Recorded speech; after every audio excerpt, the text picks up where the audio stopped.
బాధించబడుట, హింసించబడుట. ఏమండి, ఇంకా మీరు గమనిస్తే ప్రియమైన వాళ్ళరా, ఆయన జైల్లో ఉన్నప్పుడు ఆ రాజుగారి దగ్గరున్న ఆ వ్యక్తి వచ్చి కలగన్నప్పుడు, కళ యొక్క భావం చెప్పినప్పుడు, అరే 3 రోజుల్లో నీ ఉద్యోగం నీకు వస్తుంది కదా, నన్ను జ్ఞాపకం చేసుకోనన్నా, ఇక్కడ ఏ పాపం చేయలేను, ఏ తప్పు చేయలే, నన్ను జ్ఞాపకం చేసుకో అంటే అతగాడు ఏం చేశాడు చెప్పండి? మర్చిపోయారు. ఈ ప్రాకారాలు ఉంటాయి, ప్రతి మనిషికి ఉంటాయి. అర్థమవుతుందా? వేధించబడతావు, తర్వాత బాధించబడతావు, తర్వాత హింసించబడతావు. నువ్వు ఎవరినైతే బతిమలాడుకుంటావో, బాబో నన్ను జ్ఞాపకంలో పెట్టుకో, నీకు మంచి జరిగినప్పుడు నన్ను జ్ఞాపకం పెట్టుకో అని అనుకుంటూ ఉంటావో, చెప్పుకుంటావో, అడుక్కుంటావో, వాళ్ళు కూడా చివరికి ఏం చేస్తారు? మర్చిపోతారు. ఇప్పటికే జరిగిన పరిస్థితులు మీకు తెలీదా? నిన్ను వేధించిన వారు ఉన్నారు, బాధించిన వారు ఉన్నారు, హింసించిన వారు ఉన్నారు, ఆ తర్వాత మరచిపోయిన వారు కూడా ఉన్నారు. మరచిపోయారు కూడా ప్రియమైన వాళ్ళరా. ఆ ప్రాకారాలు ప్రియమైన వాళ్ళరా ఆయనకి కలిగి ఉన్నాయి. ఆయన వ్యక్తిగత జీవితంలో మనం గమనించుకోగలిగితే ఏమండి, మొదట చూడండి, సొంత వారే, తర్వాత పోతీఫరు భార్యే వేధించింది, తర్వాత హింసించింది ప్రియమైన వాళ్ళరా. అలా ఒకవేళ ఆ అన్నలే లేదా ఆ వేధించుకున్నా, బాధించుకున్నా, ఏమండి ఆ అతగాన్ని గుంటలో వేయకుండా, అతగాన్ని అమ్మకుండా ఉంటే ఎక్కడుండేవాడు యోసేపు? ఎక్కడుండేవాడు? ఇంటి దగ్గరే ఉండి ఆ తర్వాత ఏమండి హై చై అనుకుంటా గొర్రె దొలుకుంటా ఉండేవాడు. అవునా? గేదెలు కాసుకుంటా ఉండేవాడు, లేదా ఆయన కూడా పశువులు కాసుకుంటా ఉండేవాడు. అంతే. అతనితోనే అతని జీవితం అయిపోయేది. అయితే అతన్ని వేధించబట్టే, బాధించబట్టే, గుంటలో వెయ్యబట్టే, అమ్మబట్టే ఎక్కడికి వెళ్ళాడు? పోతీఫరు ఇంట్లోకి వెళ్ళాడు. అక్కడ ఆ మనిషి ఏమండి ఆ సాడీలు చెప్పబట్టే, అక్కడ వేధించబట్టే, హింసించబట్టే ఎక్కడికి వెళ్ళాడు? చెరసాలకి వెళ్ళాడు. అవి చాలా ముఖ్యం ప్రియమైన వాళ్ళరా. అర్థమవుతుందా? వాళ్ళని వేధిస్తున్నారు, వీళ్ళని వేధిస్తున్నారు ఎప్పుడు అనుకోమాక. అవన్నీ నీకు ఆశీర్వాదకరంగా ప్రభు మార్చును గాక. హల్లెలూయా. చూడండి, బాణములు వేసి అతనిని హింసించిరి. తర్వాత యాకోబు కొలుచు పరాక్రమశాలి అయిన వాని హస్తబలము వలన అతని విల్లు ఏమైందంట అంటే, యోసేపు ఎలా మార్చబడ్డాడు? ఓ ప్రక్క వేధించబట్టి, ఓ ప్రక్క బాధించబట్టి, ఓ ప్రక్క ఏమండి హింసించబట్టి, ఓ ప్రక్క మర్చిపోతూ ఉన్న ఆ పరిస్థితులను బట్టి యోసేపు బలహీనుడిగా మారలేదు, కానీ బలవంతుడిగా మార్చబడ్డాడు. రోజు రోజుకి బలవంతుడిగా మార్చబడతానే ఉన్నాడు. ఆ వేదనలు అతన్ని బలహీనుడిగా మార్చలా, బలవంతుడిగా మార్చాయి. ఆ బాధలు అతన్ని బలహీనుడిగా మార్చలా, బలవంతుడిగా మార్చాయి. అర్థమవుతుందా? అతన్ని హింసించిన ఆ హింసలు అతన్ని బలహీనుడిగా మార్చలేక బలవంతుడిగా మార్చాయి. అతగాడు అంటాడు, నేను బలవంతుడిగా మారిపోయాను, రోజు రోజుకి బలవంతుడిగా మార్చబడిపోయాను. యేసయ్యకి మహిమ కలుగును గాక. హల్లెలూయా. దీనికి సంబంధించిన వాక్యం ఒకటి చూపిస్తాను, చూస్తారా? కొరింథీయులకు రాసిన 2వ పత్రిక 1వ అధ్యాయం 4వ వచనం చూడండి. కొరింథీయులకు రాసిన 2వ పత్రిక 1వ అధ్యాయం 4వ వచనం.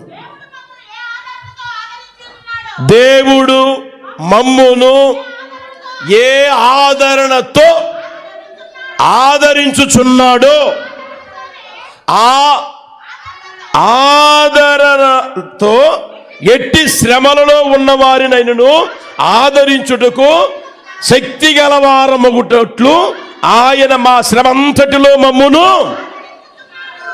పౌలు గారికి సామాన్యమైన శ్రమలు, బాధలు, హింసలు కలగల. ఘోరమైన బాధలు, ఘోరమైన హింసలు, ఏమండి ఘోరమైన వేదనలే కలిగాయి. ఆయన కొట్టిన పరిస్థితులే అయినా, ఆయన అన్న మాటలైనా, ఆయన హింసించిన ఆ పరిస్థితులైనా ఘోరమైనవి, దారుణమైనవి ప్రియమైన వాళ్ళరా. అలాంటి మధ్యలో దేవుడు ఏం చేశాడు తెలిసిన? ఆయన్ని ఆదరించాడంట. ఎందుకు ఆదరించాడు పౌలా అని మనం అడిగితే ఆయన అంటాడు, మాకులాగా ఎంతమంది అయితే వేధించబడుతుంటారో, ఎంతమంది అయితే బాధించబడుతుంటారో, ఎంతమంది అయితే హింసించబడుతుంటారో, ఎంతమంది అయితే ఎవరి ద్వారా మర్చిపోతూ ఉంటారో వాళ్ళందరినీ మేము ఆదరించేటట్లుగా యేసయ్యకి మహిమ కలుగును గాక. హల్లెలూయా, హల్లెలూయా.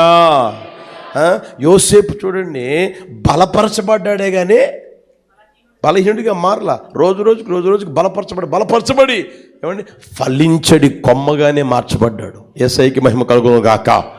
హల్లెలూయా, హల్లెలూయా. ఆ స్థితిలోనికి మన జీవితాలు రాగలగాలి ప్రియమైన వాళ్ళ. ఒకసారి ఏం జరిగిందంటే, ఒక సహోదరి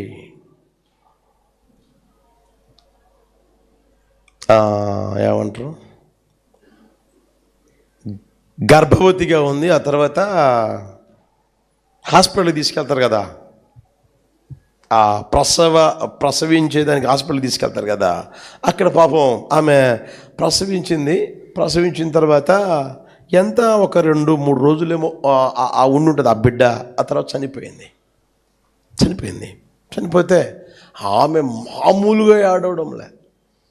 వాళ్ళ అమ్మ వచ్చి చెప్పినా, వాళ్ళ నాన్న వచ్చి చెప్పినా, వాళ్ళ భర్త వచ్చి చెప్పినా, అన్నదమ్ములు చెప్పినా, ఏమన్నా తెలిసిన వారు చెప్పినా, అయిన వారు చెప్పినా, సేవకులు పోయి ఏం కాదులేమ్మా అని ఎన్ని చెప్పినా పొర్రపాటును కూడా ఆదరించబడ్డంలే. ఏడుస్తూ ఉంది. తిండి మానేసింది, నిద్ర మానేసింది. ఒకటే 24 గంటలు ఏడుస్తూ ఉంది. ఓ ప్రక్కేమో ఆపరేషన్ చేసిన పరిస్థితి, తినడంలే. ఏమండి ఓ ప్రక్కేమో ఆ మనిషి ఆ బాధ తట్టుకోలేక, వేదన తట్టుకోలేక మొట్టమొదటి ఇచ్చిన సంతానం అని ఇక గగ్గోలు పెడతా ఉంది. ఎవరు చెప్పినా ఆ పక్కలోనే తెరలు కడతారు కదా, ఆ పక్కలోనే ఆమె చూసి విని ఒకరోజు 2 రోజులు అయిపోయిన తర్వాత ఆ తెరటి తీసి, ఏమ్మా ఎందుకు ఏడుస్తున్నా అన్నదంట. ఇప్పుడు వినిపించిందా నీకు?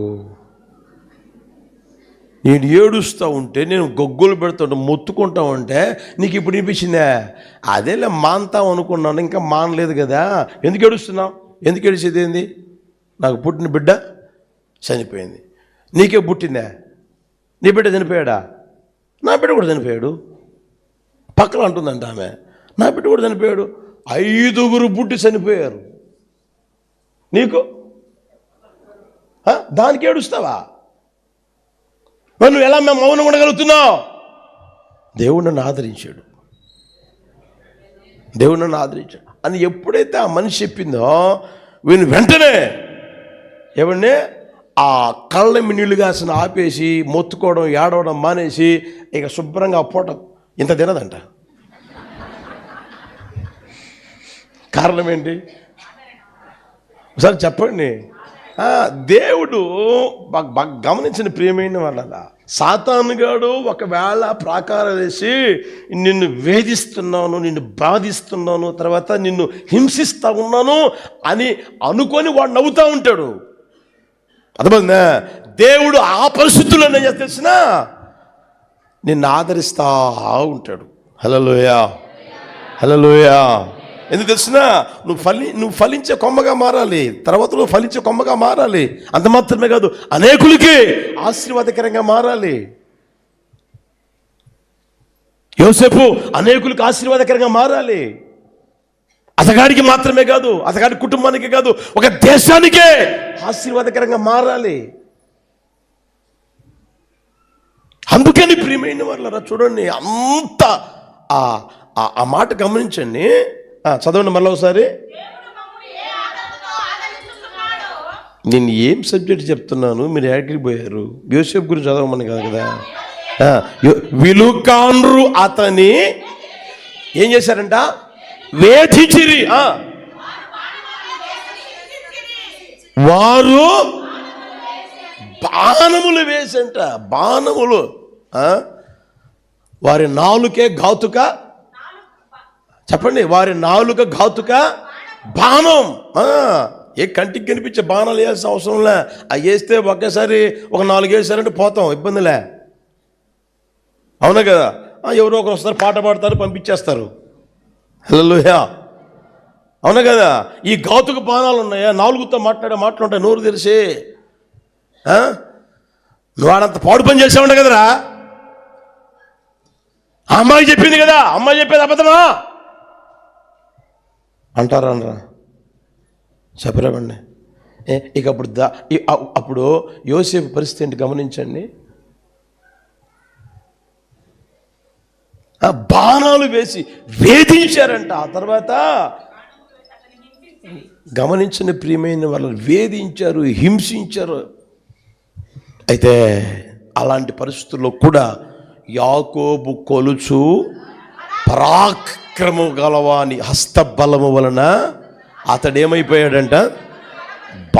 రాటు తేలిపోయాడు. హల్లెలూయా. యోసేపు ఎలా మారిపోయాడు? రాటు తేలిపోయాడు. వేధించనిరా, హల్లెలూయా, బాధించనిరా, ఇంకా హింసించనిరా, మర్చిపోయాడా? మర్చిపోని రాటు తేలిపోయి అతగాడు ప్రియమైన వాళ్ళరా బలంగా మార్చబడిపోయాడు. యేసయ్యకి మహిమ కలుగును గాక. హల్లెలూయా. రాత్రి ఒక చిన్న క్లిప్పు చూసా. సౌత్ కొరియా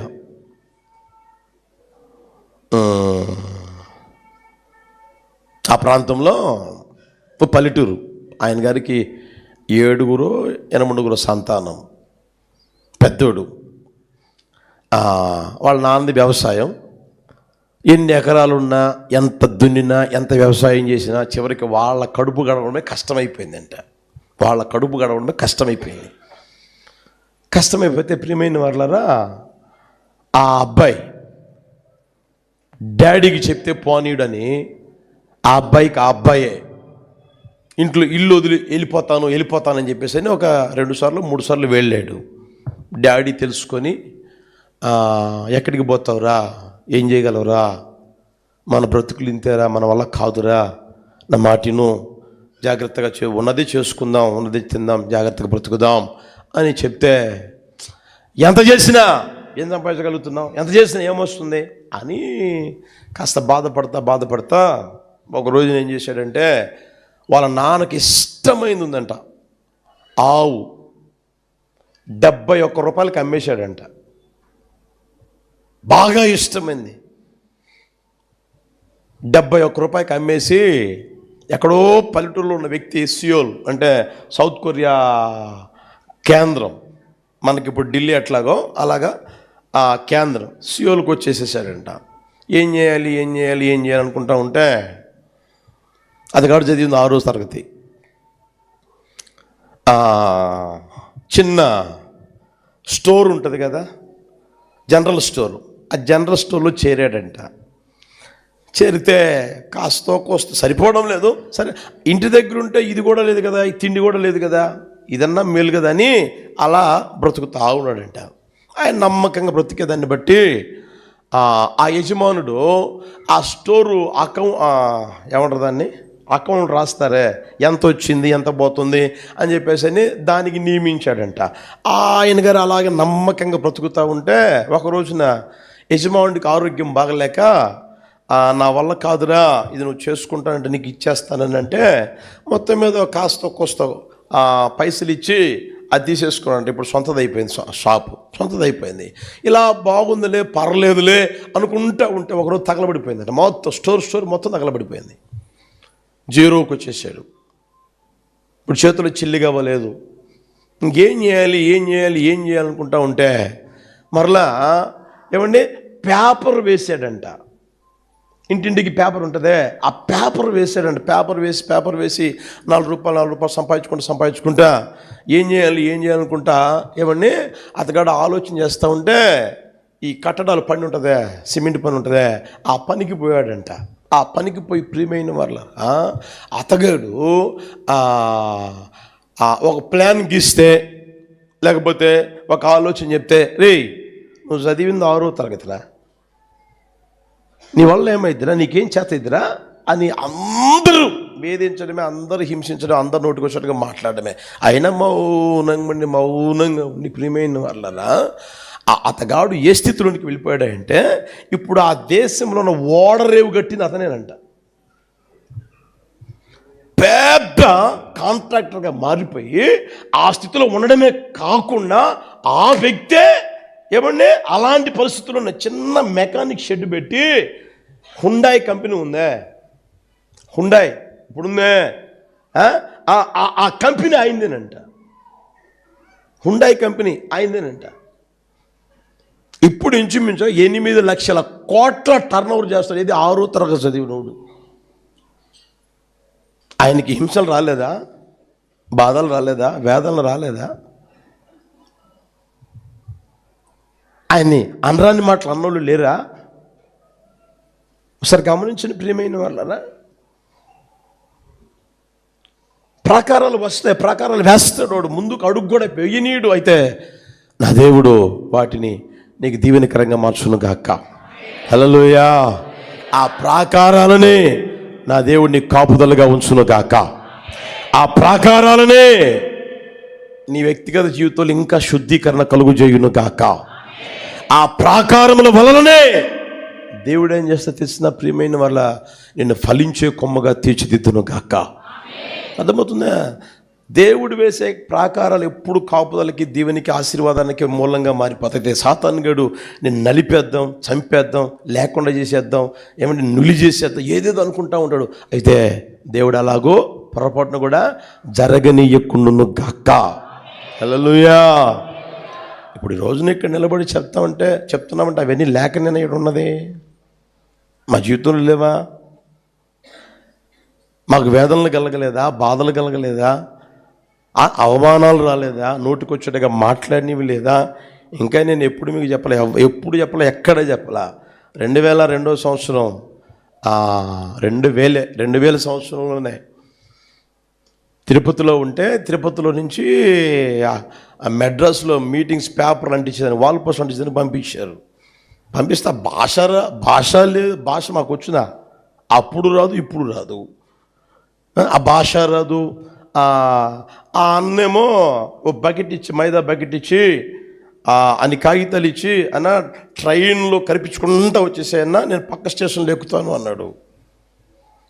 ఏది రైల్లో గరిపించుకోవడం, తర్వాత ప్లాట్ఫామ్ మీద గరిపించుకుంటూ వచ్చేస్తుండే, నేను అక్కడ ఉంటానంటే ఏమీ తెలీదు. ఆ డోర్ దగ్గరే కూర్చున్నట్టే ఒక పోలీసు వచ్చి బూట్ కాలుతో దన్నాడు, ఎవడరా నువ్వు అని. వాడు ఏం మాట్లాడుతూ మనకు తెలుసునా? నేనేమో తీసి చూపిస్తా ఉన్నా. వాడికి ఏం చెప్పాలో నాకు తెలియదు. మరి లేవా, వస్తాయి వేదనలు, వస్తాయి బాధలు, వస్తాయి అవమానాలు, వస్తాయి వేధిస్తారు, బాణాలు వేస్తారు, నోటికొచ్చేట్టుగా మాట్లాడతారు, ఉన్నది లేనట్లుగా చెప్తారు, లేనిది ఉన్నట్లుగా ఏదేదో చేస్తారు. అయితే నా దేవుడు అన్నీ ఒక్కొక్కటిగా చెప్పండి ఏం చేస్తాడు ఆయన? ఆ కీడుని ఏం చేస్తాడు? మనకి మేలుగా చేయును గాక. హల్లెలూయా, హల్లెలూయా. ఫలించడి కొమ్మగా తీర్చిదిద్దును గాక. కనుక ప్రియమైన వాళ్ళరా, ఏమంటే వాడనుకుంటాడు ఈ పరిస్థితిగా అయిపోయిందని. అయిపోని దేవుడు అక్కడే ప్రారంభిస్తాడు. హల్లెలూయా. వాడనుకుంటాడు ముగిసిపోయింది, ముగింపు పలికా అని అక్కడే దేవుడు ప్రారంభించి ఆయన నిశ్చయముగా 3 బారిపై నీ జీవితాన్ని చిగురింప చేయును గాక. ఆయన నిన్ను ఎక్కించును గాక. ఎక్కలేనంత ఎత్తైన కొండపైకి ప్రభు ఎక్కించును గాక. నీ రెమ్మలు గోడ ఎక్కి వ్యాపింప చేయును గాక. నా ప్రభు గొప్ప కార్యాలు చేయును గాక.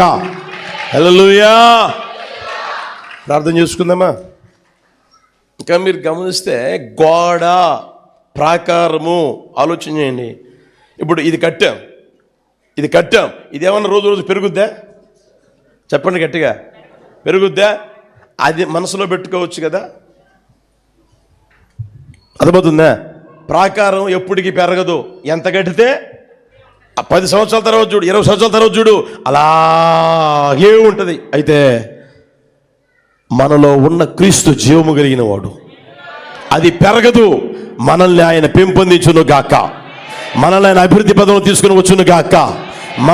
మనలో ఉన్న ఆ క్రీస్తు జీవం రోజు రోజుకి వృద్ధిలోనికి వచ్చును గాక. హల్లెలూయా. గోడ మీరు చూడండి, కావాలంటే కట్టిన గోడ ప్రాకారం చూడండి, రోజు రోజుకి బలహీనంగా మారిపోతుంది. అవునా కదా? ప్రపంచంలో 7 గొప్ప వింతలు ఉంటే వాటిలో ఒకటేంటి? China wall.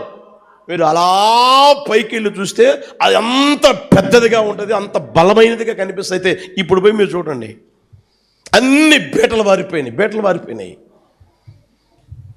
ఒకప్పుడు ఎంతో ఖర్చు పెట్టి ఎంతో గట్టిగా ఎంతో బలమైనదిగా ఉన్నది అన్న ఆ ప్రాకారమే బేటల వారును గాక. బలహీనంగా మార్చబడిపోతారు, రోజుకి బలహీనంగా మార్చబడిపోతానే ఉంటుంది. అయితే మనలో ఉన్నవాడు బలవంతుడు. హల్లెలూయా. మనం నమ్మింది బలవంతుణ్ణి.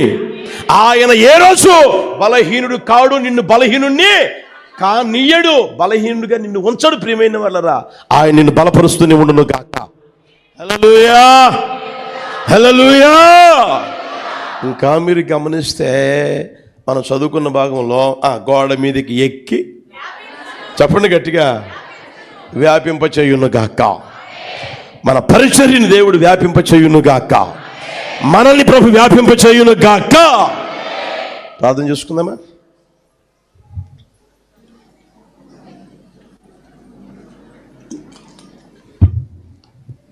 ఐదు 6 తేదీలలో లింగారావు సెంటర్లో సభలున్నాయి. స్క్రీన్ మీద వేశారు, కనిపిస్తుందో లేదో చూడండి. అదేవిధంగా 12, 13 తేదీల్లో కూడా కట్టెబరంలో సభలు ఉన్నాయి.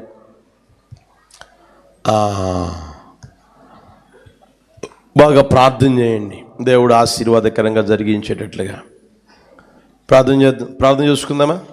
చేతులు ఎత్తండి, చిన్న ప్రార్థన చేసుకుందాం. హల్లెలూయా, హల్లెలూయా, హల్లెలూయా. అందరూ ఒక క్షణం చిన్న ప్రార్థన చేసుకుందాం.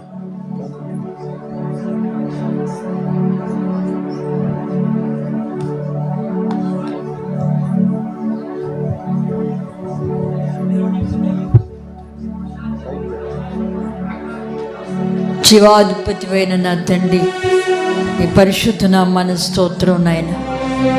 2025 సంవత్సరంలో ప్రభా, జనవరి మాసం అంతా కూడా ఆరోగ్యకరమైన రెక్కల నీడలో దాచి సజీవులుగా బ్రతికించి క్షేమాన్నిచ్చి ఈ మాసపు చివరి పునరుత్థాన దినాన నీ సన్నిధిలో చేరి మీ నామాన్ని స్తుతించటానికి, మిమ్మల్ని సేవించటానికి, ఆరాధించటానికి, గొప్ప చేయటానికి యేసయ్యా మీరు మా ఎడల చూపిన వాత్సల్యాన్ని బట్టి నిండు మనస్సుతో మీ కృతజ్ఞతాస్తుతులు చెల్లిస్తున్నాము తండ్రి. ఈ పునరుత్థాన దినాన ప్రభువా, మీరు మా మధ్యలోనికి దిగి వచ్చినందుకు మీకు స్తుతి చెల్లిస్తున్నాం తండ్రి. పాటల ద్వారా మహిమను పొందారు, దేవానికి స్తోత్రం. ఆత్మారాధనలో మహిమ కలిగిన తండ్రిగా దిగివచ్చి ఒక్కొక్కరిని మీ ఆత్మచేత ముద్రించి ఆనందింపచేశారు. అందుని బట్టి కృతజ్ఞతాస్తుతులు చెల్లిస్తున్నాం. వాక్యమైన దేవునిగా మా మధ్యలోనికి దిగివచ్చి ప్రభా, మాతో ముచ్చటించిన ప్రతి మాటను బట్టి కూడా మీ కృతజ్ఞతాస్తుతులు చెల్లిస్తున్నాము తండ్రి. నీకు స్తోత్రం. నా దేవుని సహాయము వల్ల నేను ప్రాకారములను దాటెదునను లేఖనములో నుండి ప్రభా మీరు మాతో ముచ్చటించారయ్యా. నీకు స్తోత్రాలు తండ్రి. సర్వశక్తి కలిగిన యేసయ్యా నీకు స్తోత్రం. అపాయకరమైనటువంటి చివరి దినాల్లో మేము ఉంటూ ఉండగా ప్రభా, దయగలిగిన తండ్రి, ఏ ప్రాకారాలను మీరు దాటించి ఆశీర్వదించబోచు ఉన్నారో లేఖనాల ద్వారా తెలియచేసి ఉన్నారు తండ్రి. నీకు స్తోత్రం నైనా. మా పితుడైనటువంటి యోసేపును రాజు యొక్క ఖైదీలు ఉండేటటువంటి ఆ జైల్లో అతన్ని నిలిపి ప్రభా అతన్ని కాపాడినట్లుగా మీరు సెలవిచ్చి ఉన్నారు తండ్రి. దైనందిన వ్యక్తిగత కుటుంబ ఆత్మీయ జీవితాలలో ప్రభా మీ స్తోత్రాలు తండ్రి.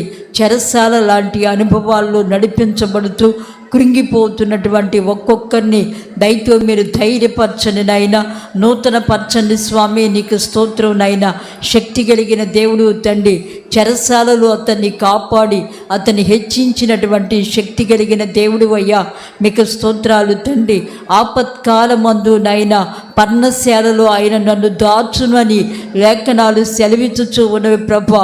సర్వశక్తి కలిగిన తండ్రి, పొంచి ఉన్నటువంటి కీడులు, అపాయాలు, ఆపదలలో నుండి తప్పించుట కొరకు అయ్యా నీకు స్తోత్రం తండ్రి. పర్ణశాలగా మీరు మాతో ఉండి ప్రభా, మీలో మమ్మల్ని దాచి నేటి వరకు నడిపించిన నీ కృపను బట్టి స్తుతి చెల్లిస్తున్నాం. ఇక మీదట కూడా జీవిత కాలం అంతా కూడా నాయనా నీలో దాచి మీరు నడిపించి మహిమను పొందండి స్వామి. నా ప్రక్కనే నిలిచి ప్రభు నన్ను బలపరిచి ఉన్నాడని తండ్రి పితడైన పౌలు చెప్పుచూ ఉన్నాడు ప్రభా. ఒక్కొక్కరిని బలపరచని నాయన, శ్రమను బట్టి, ఇరుకును బట్టి, నిందను బట్టి, అవమానాన్ని బట్టి ఎందరైతే కృంగిపోయి అధైర్యపోయి అయ్యా నీకు స్తోత్రం అలసిపోయి ఆత్మీయతలో నడిపించబడలేమని అయ్యా అధైర్యముతో ఉన్నారు, అట్టి వారందరినీ కూడా వెన్ను తట్టండి, ధైర్యపరచండి ప్రభా. ఈ శ్రమ వెనక ఒక ఆశీర్వాదం దాచబడి ఉన్నదని, ఈ యొక్క కీడు వెనక ఒక ఆశీర్వాదం నిలిచి ఉన్నదని ప్రభా ఒక్కొక్కరు గుర్తెరిగి తండ్రి దాన్ని గురిగా పెట్టుకొని నడిపించబడటానికి దయతో మీరు సహాయం చేయండి నాయన. దయగలిగిన తండ్రి, నీ వాక్కు అతన్ని పరిశోధించినట్లుగా లేఖనాలు సెలవిచ్చుచూ ఉన్నవి తండ్రి. దయగలిగిన దేవా, మా వ్యక్తిగత ఆత్మీయ జీవితాల్లో శుద్ధీకరణ అవసరమని మీరు సెలవిచ్చి ఉన్నారు తండ్రి. ప్రాణాత్మ దేహాలు ప్రతి ఒక్కరివి కూడా పవిత్రపరచబడి యేసయ్య ఎదుట నిర్దోషంగా కనబడటానికి సహాయం చేయండి. నేను అన్న స్వభావము సంపూర్ణముగా మరుగుపరచబడి దేవుడు అన్నటువంటి స్వభావము ప్రతి ఒక్కరిలో ప్రత్యక్షమగునట్లుగా పరిశుద్ధాత్ముడా మరి సహాయము చేయండి నాయన. పెతుడైన యోసేపు తన జీవితంలో నేను అని అంతసేపు అతడు శ్రమపరచబడినట్లుగా లేఖనాలు సెలవిచ్చుచూ ఉన్నవి గనుక ప్రతి వారి యొక్క దైనందిన జీవితాలలో నేను అన్న స్వభావము సంపూర్ణముగా మరుగుపరచబడాలి తండ్రి.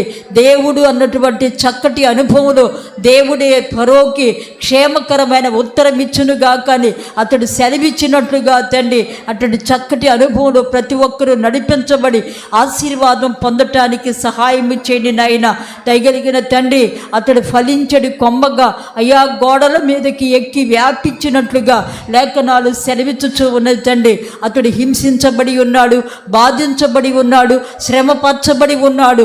ఆ మీదట అతడు విస్తరించినట్లుగా లేఖనాలు సెలవిచ్చుచూ ఉన్నవి తండ్రి.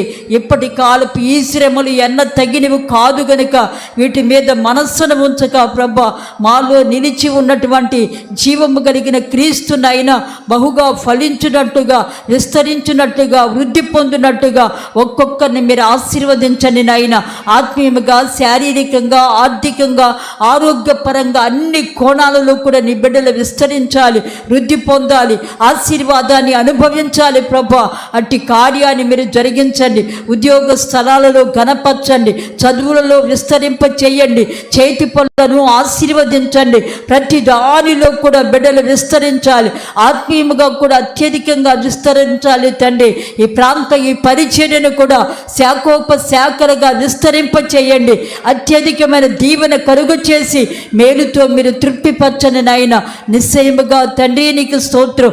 ఈ నీ మాటలు విని తీర్మానం చేసిన ప్రతి ఒక్కరి జీవితంలోనైనా ప్రకారముగా మీరుండి నడిపించి ఆశీర్వాదంతో తృప్తిపరచండి. ప్రత్యక్ష ప్రసారాల్లో పాలు పంపులు పొందిన బిడ్డలను కూడా ఆశీర్వదించండి నాయన. వారి జీవితాలలో కూడా నాయన విస్తరణ, అభివృద్ధి, ఆశీర్వాదాన్ని కలుగు చేసి కన్నీటిని తుడిచి హెచ్చించి గొప్ప చేసి ఆశీర్వాదంతో నడిపించండి. ఈ పునరుత్థానపు ఆరాధనను ఇప్పటి వరకు ఆశీర్వాదకరంగా జరిగించినందుకు స్తోత్రం.